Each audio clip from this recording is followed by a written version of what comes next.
నమస్కారం. శుభదినం కార్యక్రమానికి స్వాగతం.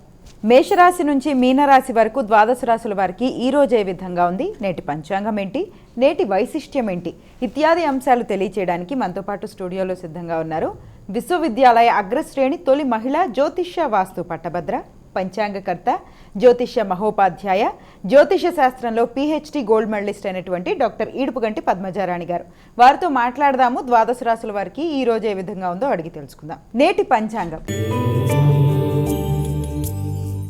అమ్మా, నేటి పంచాంగాన్ని ప్రేక్షకులకు తెలియజేస్తారు? తప్పకుండా. 31/3/2025 శ్రీ విశ్వావసునామ సంవత్సర ఉత్తరాయణం చైత్రమాసం శుక్లపక్షం సోమవారం. సూర్యోదయం ఉదయం 5:52, సూర్యాస్తమయం సాయంత్రం 6:10, తిథులు ఉదయం 9:11, తదియ రాత్రి తెల్లవారుజామున 5:42, నక్షత్రం అశ్వని మధ్యాహ్నం 1:45 వరకు, యోగం వైద్యుతి మధ్యాహ్నం 1:46 వరకు, కరణము కౌల ఉదయం 9:11 వరకు, తైతిల రాత్రి 7:24 వరకు, గరిజ ఉదయం 5:42 వరకు, రాహుకాలం ఉదయం 7:25 నుంచి 8:57 వరకు, గుళికకాలం మధ్యాహ్నం 1:34 నుంచి 3:06 వరకు, యమగండం ఉదయం 10:29 నుంచి 12:01 వరకు, అభిజిత్ ముహూర్తం ఉదయం 11:37 నుంచి 12:26 వరకు, దుర్ముహూర్తం మధ్యాహ్నం 12:26 నుంచి 1:15 వరకు, మరల మధ్యాహ్నం 2:54 నుంచి 3:43 వరకు, అమృతకాలం ఉదయం 7:24 నుంచి 8:48 వరకు, వర్జ్యం ఉదయం 10:13 నుంచి 11:38 వరకు, మరల రాత్రి 10:17 నుంచి 11:43 వరకు. ఇది నేటి పంచాంగం. నేటి రాశి ఫలాలు. మేషరాశి.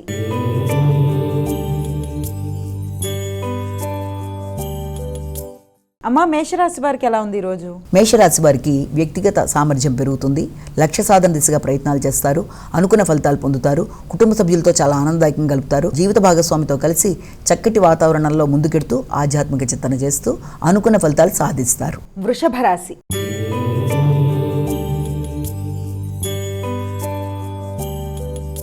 అమ్మా, వృషభ రాశి వారికి ఎలా ఉంది ఈరోజు? వృషభ రాశి వాళ్ళ విషయం చూసుకునేటప్పటికీ ఈ వృషభ రాశి వాళ్ళకి ఈ రోజున ముఖ్యమైన విషయాలలో అంటే ఏదైనా ప్రయత్న కార్యక్రమాలన్నీ కూడా సామాన్య ఫలితాలు ఇవ్వడానికి ఆస్కారం ఉంది. ఆర్థిక సంబంధమైన విషయాలు ఎంత అనుకూలంగా ఉన్నప్పటికీ కూడా ముఖ్యంగా మీ తోబుట్టువులతో కలిసి ప్రయాణాల కొరకు కొత్త ప్రయత్నాలు చేస్తారు. అలాగే వారి యొక్క సలహా సంప్రదింపులతో ముందుకు వెళ్ళడం కొరకు వారి కొరకు ఖర్చులు పెట్టడం, ప్రయాణాలలో వారితో కలిపి ప్రయాణం చేయడానికి మీరు తీసుకునే నిర్ణయాలు మొదలైన వాటికి ఈ రోజున అనుకూలమైన సమయంగా భావించవచ్చు. మిథున రాశి.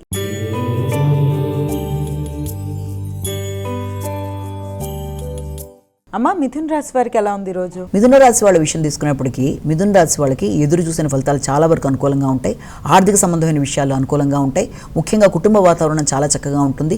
కుటుంబ సభ్యులకి నూతన అవకాశాలు ఏర్పడడం, దానివల్ల మీకు మానసిక ఆనందం కలగడం మొదలైన వాటికి అనుకూలమైన సమయంగా భావించవచ్చు.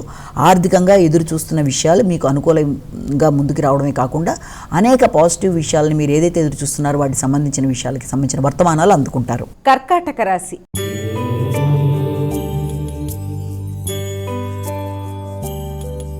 అమ్మా, కర్కాటక రాశి వారికి ఎలా ఉంది ఈరోజు? కర్కాటక రాశి వాళ్ళకి వృత్తిపరమైన విషయాల్లో వీళ్ళు ఎక్కువ ధ్యాస పెట్టడం, దాని పరంగా ఎక్కువ కృషి చేయడం, ఆకస్మికంగా నూతన నిర్ణయాలు తీసుకోవడం, వృత్తిలో గౌరవం, శ్రమ, బాధ్యతలు పెరగడం, అలాగే మీ మాట విలువ పెరగడం, కుటుంబ వాతావరణం కూడా చాలా వరకు మీకు అనుకూలంగా ఉండడం, శ్రమతో కూడిన బాధ్యతలతో కూడిన వృత్తి విషయంలో గౌరవాన్ని పెంపొందించుకుంటూ ముందుకు పెడతారు. సింహరాశి.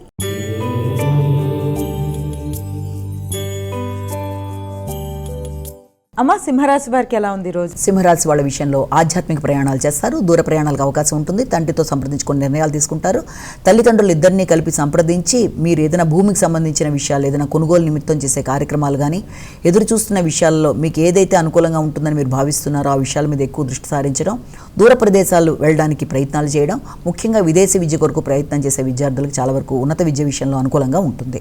కన్యా రాశి.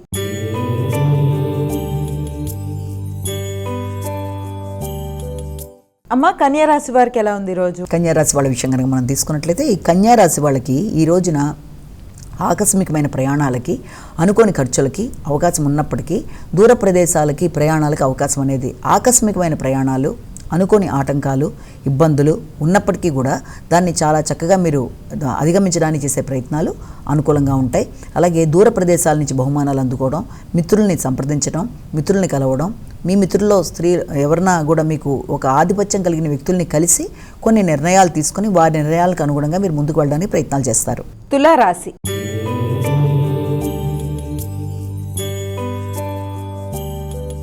అమ్మ తులారాశి వారికి ఎలా ఉంది ఈరోజు? తులారాశి వాళ్ళ విషయం కనుక మనం తీసుకున్నట్లయితే తులారాశి వాళ్ళకి ఈ రోజున సంఘంలో గౌరవం, ప్రతిష్ట, విచిత్రంగా వాళ్ళు ఎదురు చూడని వైపుల నుంచి వాళ్ళకి చక్కటి సహకారం లభించడం, ముఖ్యంగా జీవిత భాగస్వామి దగ్గర నుంచి వాళ్ళకి మంచి మద్దతు లభించడం, భాగస్వామ్యంగా అనుకూలమైన వ్యక్తులు అనుకోకుండా వీళ్ళని కలిసి అంటే వ్యాపార భాగస్వాముల దగ్గర నుంచి కూడా వీళ్ళకి చక్కటి సపోర్ట్ లాంటిది ఏర్పడడం, వీళ్ళ యొక్క నిర్ణయ సామర్థ్యం పెరగడం, దాంతోపాటుగా సంఘంలో వీళ్ళకి పలుకుబడి పెరగడానికి ఆస్కారం, మైత్రి బంధాలు బలపడతాయి. వృశ్చిక రాశి.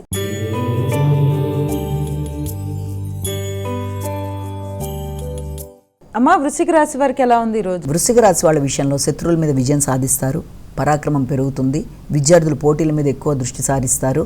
ముఖ్యంగా ఏదన్నా మీకు ఇప్పటిదాకా ఉండే ఆ రోగనిరోధక శక్తి సంబంధించిన విషయాల మీద దృష్టి సారించడమే కాకుండా ఖర్చులు అనేవి అధికంగా ఉన్నప్పటికీ కూడా అది మీకు ఆనందాన్ని కలిగించే విధంగా, ముఖ్యంగా వృత్తి చేసే ప్రదేశాల్లో వ్యక్తులతో విభేదాలు రాకుండా, ఘర్షణ లేకుండా జాగ్రత్త పడుతూ ముందుకు వెళ్ళి ఆరోగ్యం మీద శ్రద్ధ వహిస్తూ రుణములు ఏమన్నా ఉన్నా వాటిని చెల్లించేసుకోవడం వల్ల చాలా వరకు అనుకూలంగా ఉంటుంది. ధనస్సు రాశి.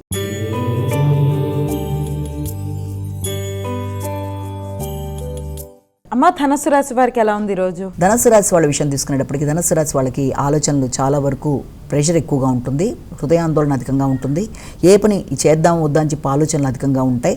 ఆకస్మికమైన ఆదాయం అందినప్పటికీ కూడా సంతానం యొక్క అభివృద్ధి విషయంలో కానీ, ఇష్టపడిన వ్యక్తుల కొరకు ఖర్చు పెట్టడం కోసం కానీ ఎక్కువ కేటాయిస్తారు. అలాగే ఉపాసన బలం పెంచుకోవడానికి ప్రయత్నం చేస్తారు. నూతన వస్తువులు కొనుగోలు కొరకు దృష్టి సారిస్తారు, ముఖ్యంగా నూతన వాహనాల మీద దృష్టి సారిస్తారు. మకర రాశి.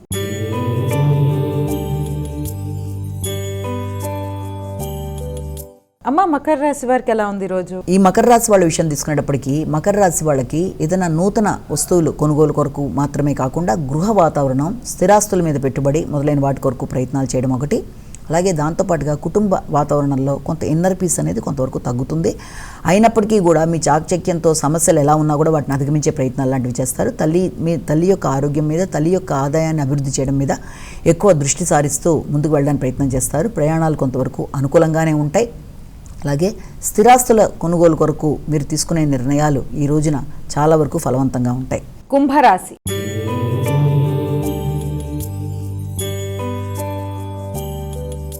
అమ్మ కుంభరాశి వారికి ఎలా ఉంది ఈరోజు? కుంభరాశి వాళ్ళ విషయం తీసుకున్నప్పటికీ మీకు సామర్థ్యం పెరుగుతుంది, వ్యక్తిగత గౌరవం పెరుగుతుంది, ఇతరులు మీ మీద ఆధారపడి మీ సలహా సంప్రదింపులు తీసుకుంటారు, మిత్రుల యొక్క సహకారం బాగుంటుంది, దగ్గర ప్రయాణాలు చేస్తారు, వృత్తిపరంగా నూతన అవకాశాలు మిమ్మల్ని వరిస్తాయి. ఆ వచ్చిన అవకాశాల్లో దేన్ని తీసుకోవాలన్న విషయం మీద కొంత సమయాన్ని తీసుకుంటారు. దూర ప్రదేశాల్లో ఉండే మీ యొక్క తోబుట్టువులతో సంప్రదించి కొత్త నిర్ణయాలు తీసుకోవడానికి ఆస్కారం ఉన్న రోజుగా మనం భావించవచ్చు. మీనరాశి.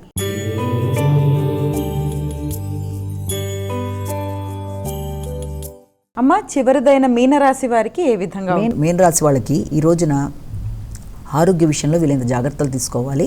మాట పట్టింపులు, ఇతరులతో అభిప్రాయ భేదాలు, కుటుంబ సభ్యులతో ఇబ్బందులు రాకుండా జాగ్రత్తగా ఉండాలి. ఆర్థిక వ్యవహారాల్లో అనవసరమైన ఖర్చులను నియంత్రించుకుంటూ ముందుకు వెళ్ళాలి.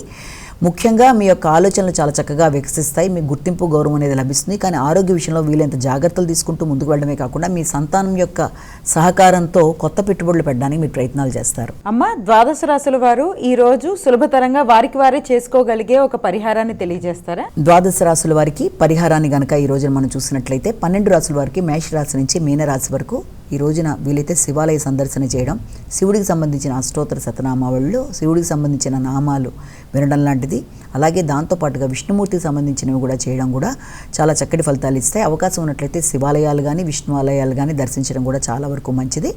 కాబట్టి అవకాశం ఉన్నట్లయితే ఇవి దర్శించడం, అలాగే ఈ నామాలు జపించుకోవడం, ఇంకా దాంతోపాటుగా మీ ఇష్టదేవత ప్రార్థనతో పాటు ఇవి కూడా చేయడం బట్టి మీకు అన్ని విధాల అనుకూలతలు, అటు శివుడి వల్ల ఇటు పక్కన విష్ణుమూర్తి వల్ల, ఇద్దరి వల్ల కూడా మీకు చక్కటి ఫలితాలు లభించడానికి ఆస్కారం అనేది ఉంది. నేటి వైశిష్ట్యం. అమ్మ నేటి వైశిష్ట్యాన్ని ప్రేక్షకులకు తెలియజేస్తారా? నేటి వైశిష్ట్యంలో భాగంగా ఈ రోజున మనం తెలుసుకునే విషయం ఏంటంటే, ఈ రోజున మత్స్య జయంతి. మత్స్య జయంతి అనేటప్పటికీ దేనికి సంబంధించింది అన్నట్లయితే దశావతారాల్లో మనం ఈ యొక్క విష్ణుమూర్తికి సంబంధించిన మొట్టమొదటి అవతారమైన మత్స్యావతారానికి సంబంధించింది. ఆ మత్స్యావతారం ఎలా ఉద్భవించింది అన్నదానికి సంబంధించిన ఇదే ఈ రోజున విష్ణుమూర్తి మత్స్యావతారంలో ఆయన యొక్క ఈ సృష్టి మొత్తం ఇదైపోతున్న సందర్భంలో ఒకానొక సందర్భంలో ఆయన ఏం చేస్తారంటే, ఈ యొక్క మనువు, ఆయన మనందరికీ తెలిసిందే వైవస్వతుడు కుమారుడుగా మనువు ఉద్భవించిన తర్వాత ఆయన మనువు ఒక ప్రదేశంలో నిలబడి తను అర్ఘ్యాన్ని వదులుతున్న సమయంలో ఆయన చేతిలోకి ఒక చిన్న చేపపిల్ల రావడం, ఆ చేపపిల్లని ఆయన నీళ్ళల్లో వేయడానికి ప్రయత్నం చేస్తుంటే, కాదు నన్ను నువ్వు ఒక చిన్న దాంట్లో పెట్టమనంటే ఓ చిన్న కుండీలో పెట్టడం, తర్వాత అది ఇంకా పెరిగిపోవడం వల్ల దాన్ని తీసుకెళ్ళి ఒక బావి, ఇంకా పెరిగిపోవడం వల్ల దాన్ని తీసుకెళ్ళిపోయి ఒక పెద్ద సముద్రం, ఇలా పెట్టే కొద్దీ ఆ యొక్క చేప యొక్క విస్తీర్ణం పెరిగిపోతూ ఉండడం బట్టి ఆయనకి డౌట్ వస్తుందన్నమాట ఆ మహారాజుకి. ఇది ఏంటి, ఇది ఇలాగా అయిపోతుంది అని తెలుసుకున్నాక అది విష్ణుమూర్తి యొక్క రూపమే అన్న విషయం అర్థమై విష్ణుమూర్తి ఆ రూపంలో వచ్చాడని తెలుసుకున్నాక దీనికి సంబంధించి విష్ణుమూర్తి ఆయనకి కొన్ని చెప్తారనమాట. ఏమనంటే సృష్టి అయిపోబోతుంది, ఈ యొక్క బ్రహ్మదేవుడి యొక్క ఒక ఇది కంప్లీట్ అవుతుంది కాబట్టి కల్పం, ఈ సమయంలో ఇప్పుడు నేను ఈ మొత్తం సృష్టి మొత్తం అయిపోయి జలప్రళయం వచ్చి ఇదైపోతున్న సందర్భంలో నువ్వు చేయవలసిన కార్యక్రమం ఏంటి అంటే మొత్తం ఈ ఔషధులు, ఈ యొక్క ముఖ్యమైన బీజములు, సప్త ఋషులు వీళ్ళందరినీ కూడగట్టుకొని ఒక పెద్ద షిప్ అంటే ఒక నౌకలో నువ్వు పెట్టుకొని నువ్వు తీసుకెళ్ళి దాన్ని దాటించాలి అని, దానికి నేను నా యొక్క కొమ్ముని నేను మత్స్య రూపంలో వచ్చి నా యొక్క కొమ్ముకి దానికి తాడులా కట్టి మీరు తీసుకొని వెళ్ళినట్లయితే నేను తీసుకెళ్ళి దాన్ని ఒక చోట నిక్షిప్తం చేస్తాను, మరలా సృష్టి కొరకు అది ఉపయోగపడుతుందన్న విషయంలో ఆయనకి చెప్పడం జరుగుతుందన్నమాట. తర్వాత ఆ మనువుగా ఆయనే ముందుకు వచ్చేట్టుగా ఇప్పుడు మనం చెప్పుకున్న ఈ యొక్క సత్యవ్రతుడు అనే ఈ యొక్క మహారాజు ఈ యొక్క కార్యక్రమంలో ఉంటారు. ఈ సత్యవ్రతుడే తరువాత మనువుగా ఆయన వస్తాడనమాట. సరే అని చెప్పి ఆయన మనువుగా ఆయన చెప్పిన మాటలన్నీ విని తప్పనిసరిగా ఇవన్నీ చేయడానికి ఒప్పుకుంటాడు.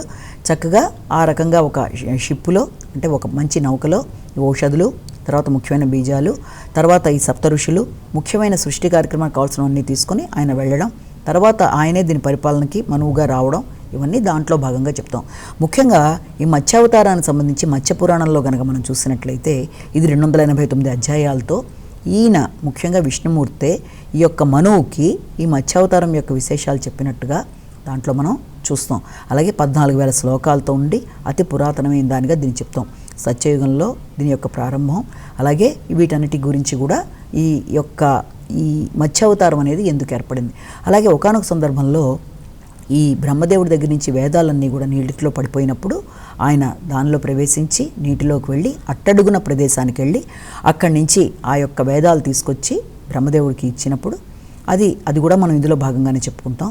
అయితే ఈ విశేషాలన్నిటికీ సంబంధించిన విషయాన్ని కనుక మనం చూసినట్లయితే దీనికి సంబంధించిన ప్రదేశం అంటే ఎక్కడ ఈ మత్స్యావతారానికి సంబంధించిన దేవాలయం ఉంది అని మనం చూసుకున్నట్లయితే మనం ఈ చిత్తూరు జిల్లాలో నాగలాపురం అనే ప్రదేశంలో ఈ యొక్క మత్స్య అవతారానికి సంబంధించిన దేవాలయం మన తెలుగు రాష్ట్రాల్లో ఒకే ఒకటి ఉన్నట్టుగా చెప్తారు. అక్కడ అది వెలిసినట్టుగా ఆయన ఆ యొక్క విగ్రహాన్ని కూడా మనం చూసినట్లయితే పైన 4 చేతులతో విష్ణుమూర్తి, కింద మత్స్యావతారంలో ఆయన ఉండడం, అంటే మత్స్యం ఎలా అయితే ఉంటుందో చేప ఆకారంలో ఉండడం, శ్రీదేవి భూదేవి సమేతుడిగా ఉండి పశ్చిమ ముఖంగా ఉండడం లాగా ఆయన అక్కడ ఉండడం అనేది చెప్తారు. దానికి నాగలాపురానికి ముందు పేరు హరిగండాపురంలా ఉన్నా కూడా దాని శ్రీకృష్ణదేవరాయల కాలంలో ఆయన ఆ గుడిని నిర్మించాడు కనుక ఆయన తన తల్లి అయిన నాగలాదేవి పేరు మీద నాగలాపురంగా ఆ ప్రదేశం ప్రసిద్ధి పొందినట్టుగా చెప్తారు. ఆ గుడి యొక్క విశేషత కూడా ఏంటంటే మత్స్యావతార సమయంలో ఎప్పుడైతే విష్ణుమూర్తి నీటిలోకి వెళ్ళి అట్టడుగులోకి వెళ్ళి ఆయన ఎప్పుడైతే బయటికి వస్తాడో ఆ సమయం అంతా ఆయనకి ఎక్కువ చలిలాగా ఆ వాతావరణానికి ఆయన ఇబ్బంది పడినప్పుడు దాన్ని దృష్టిలో పెట్టుకొని ఈ సూర్యభగవానుడు ముఖ్యంగా ఆయనకి ఆ చలి అనేది లేకుండా పాదం దగ్గర నుంచి తల దాకా తన యొక్క కిరణాలు ప్రసరింపజేసినట్టుగా చెప్తారు. దానికి తగినట్టుగానే ఫాల్గుణ మాసం ఆ సమయం వచ్చేటప్పటికి ముఖ్యంగా అక్కడ సూర్య పూజ అని జరుగుతుంది.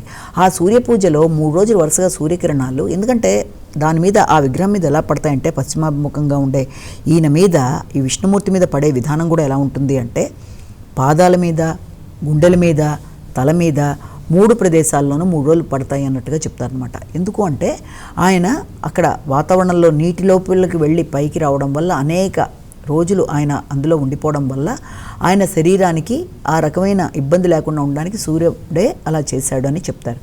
పైగా ఆ దేవాలయం కూడా చాలా ఎత్తైన ప్రాకారాలతో చాలా చక్కగా ఉంటుంది ఆ కన్స్ట్రక్షన్. అది 600 అడుగులు, అంటే మెయిన్ గోపురానికి ఆ టెంపుల్కి మధ్యలో 600 అడుగులు ఉన్నా కూడా ఏ రకమైన ఇది లేకపోయినా కరెక్ట్గా సూర్యకిరణాలు ప్రత్యేకంగా వచ్చి అక్కడ ఎలాంటివి వాళ్ళు అరేంజ్ చేయకపోయినా కరెక్ట్గా దేవుడి యొక్క పాదాల మీద, గుండెల మీద, తల మీద పడేట్టుగా 3 రోజులు అది జరుగుతుంది. అప్పుడే సూర్య పూజ అని చెప్పి చాలా విశేషంగా కూడా చేస్తారు.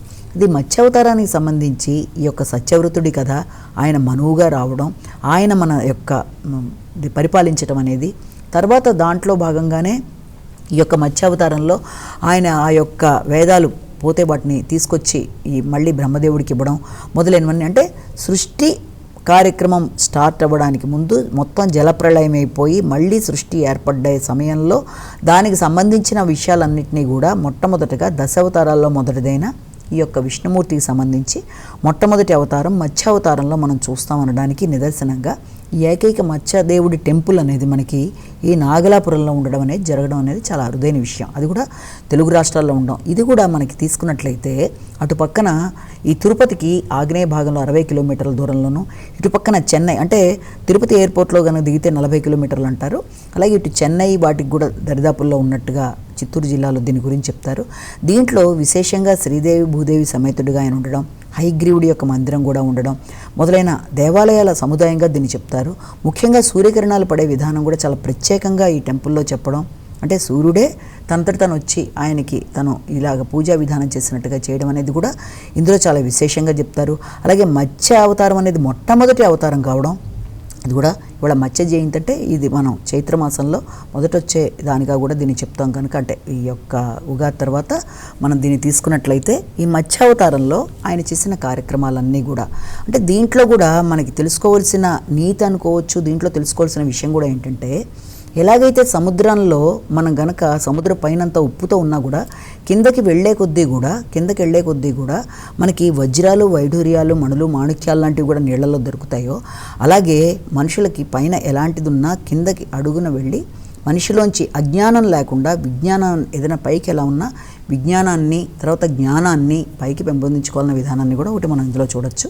ఏది ఏమైనప్పటికీ మత్స్య జయంతి సందర్భంగా తప్పనిసరిగా విష్ణుమూర్తిని సందర్శించడం, ఆయన దేవాలయాలు, అలాగే విష్ణు సహస్రనామాలు పఠించడం, అలాగే విష్ణుదేవుడికి సంబంధించిన ఏదైనా సరే ఈ రోజున కార్యక్రమాల్లో పాల్గొనడం, ఇవన్నీ చేయడం బట్టి ఏమవుతుందంటే విష్ణువు యొక్క అనుగ్రహం లభించడం, అన్ని విధాలుగా కూడా అనుకూలత అనేది ఏర్పడుతుంది కనుక తప్పనిసరిగా మత్స్య జయంతి నాడు, అందుకే ఈ రోజున మనం ఈ నాగలాపురం గురించి చాలా విశేషమైన ఆ దేవాలయం గురించి మాట్లాడుకోవడం అనేది చాలా మంచి కార్యక్రమంగా మనం భావించి, విష్ణు సహస్రనామాలు మీ ఇంటి దరిదాపులో ఉండే విష్ణు దేవాలయాలు ఉన్నా వెళ్ళగలిగినా అది కూడా చాలా అనుకూలతలు ఇస్తుంది కనుక ఆ విషయాన్ని దృష్టిలో పెట్టుకొని ముందుకు వెళ్ళినట్లయితే అనుకూలతలు అనేవి కూడా మీకు ఏర్పడతాయి. నమస్కారం. ఇది ఈనాటి మన శుభదినం కార్యక్రమం. మరో కార్యక్రమంతో మళ్ళీ కలుసుకుందాం. అంతవరకు సెలవు. నమస్కారం.